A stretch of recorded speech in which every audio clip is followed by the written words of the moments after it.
Thank you very much. It's great to be here. And let me first start off by expressing on behalf of SIPE our congratulations to the Egyptian Credit and Risk Association, both for the conference and for becoming an association for advancing the ideas that make business possible, that make business profitable. And I'll come back to that in just a minute as I talk about the key role of credit risk ratings.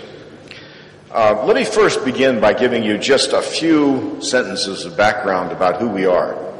I know many of you know us, know the Center for International Private Enterprise, but I'll give you a little bit of background anyway. And first off, I should mention Rhonda Zogby, the director of our office. Rhonda, could you just stick your hand up so everybody knows you? I think everybody probably already does, but for those of you who might not, that's Rhonda, who's been with us for many years and has built a really strong program of work for us here, runs our office in Egypt. SIPE is an affiliate of the United States Chamber of Commerce. And this may surprise you a little bit that the U.S. Chamber has an affiliate whose mission is to work on building markets and democratic institutions in developing countries and emerging markets. In addition to our office here, we also have offices in Baghdad, Moscow, Ukraine, Afghanistan, Pakistan, and many other countries around the world, as well as projects we're working on supporting the development of market institutions with groups like the Federation of Egyptian Development Associations, which is here today, and many others that we've worked with over the years in Egypt. So why did the U.S. Chamber, which is, after all, a business association, in fact, it's the largest business association with an indirect membership base of over 3 million companies, including, as many of you know, the American Chamber of Commerce here in Egypt is affiliated to the U.S. Chamber. Why did the U.S. Chamber decide to do this? Well, first off, we were asked to by President Ronald Reagan when he started the National Endowment for Democracy in 1983.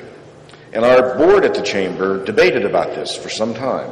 Is this an appropriate role for the U.S. Chamber of Commerce?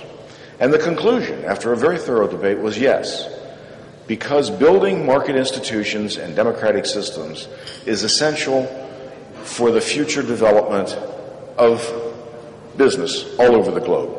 And let's face it, the next 3 billion customers are in markets like Egypt, Indonesia, India, and elsewhere, Latin America. So they jumped at the chance. And since then, we've been working on developing a lot of different kinds of projects, working with building associations, and especially one of our big interests has been working on corporate governance, and which is very closely related to risk.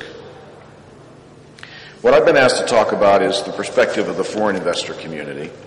But I will start my remarks by saying I do agree with Dr. Halal, who made the point earlier, that if you don't have good, booming investment by your local firms, it's unlikely that foreign investment will come in. There are some exceptions. There are countries where that has happened, but by and large, and I'm talking about foreign direct investment now, not simply portfolio flows of hot money, and many of them of uncertain origin. But as many of you know, and as we've heard from our speakers today, Egypt's risk rankings, which is one of the key factors that foreign investors look at, were recently downgraded largely because of political instability. Well, in point of fact, though, the idea of considering Egypt as stable was in itself not really politically stable, was not really a very sound idea in the first place. The question was when, not if, leadership would change, and how, not if, leadership would change. One of the big questions that any investor has to look at as they're looking at the investment potential of a country is what is the leadership succession plan? Is there a process put in place for the orderly transition of executive leadership, political leadership within a country? And if there is not, that's a cause for concern. Now, it may be outweighed by other causes. And I know somebody in the audience will ask me, well, how about China? Well, yes.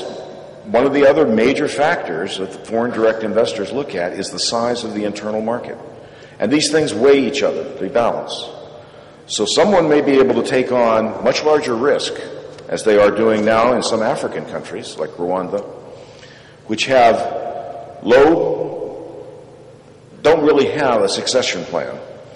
In China, there is a plan, or there is a process. The problem is nobody knows what it is. And it's not even clear that the Chinese leadership itself all has the same idea of what that plan is. So from our perspective, China is inherently a politically risky place. Now, and of course they've had a huge increase in protests and demonstrations in China over the last several years, over the last 10 years. Not widely known, but the investor community is aware of it.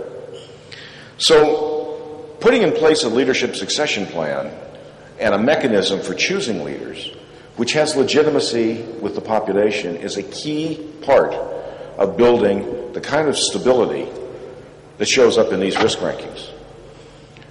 From our point of view, we would submit to you that a democratic system is probably the best because it has the advantage of being open, participatory, and legitimate.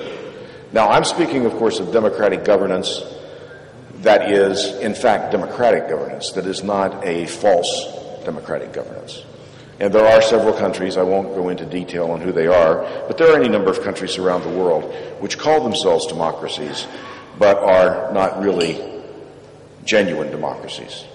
One of the best indexes of democratic development that I could recommend to you, since we've been talking a lot about indexes today, there are a number of them out there.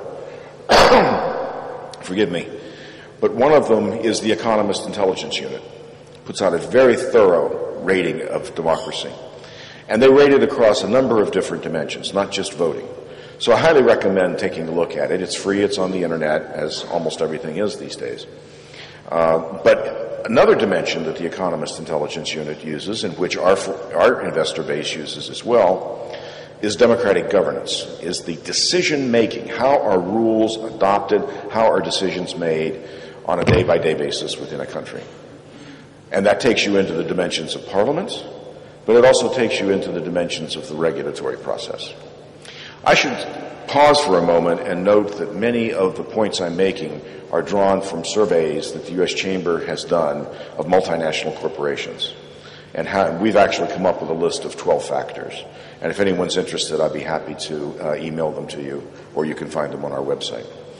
But these 12 factors include things like political stability, the quality of regulations, the enabling environment for business in a country.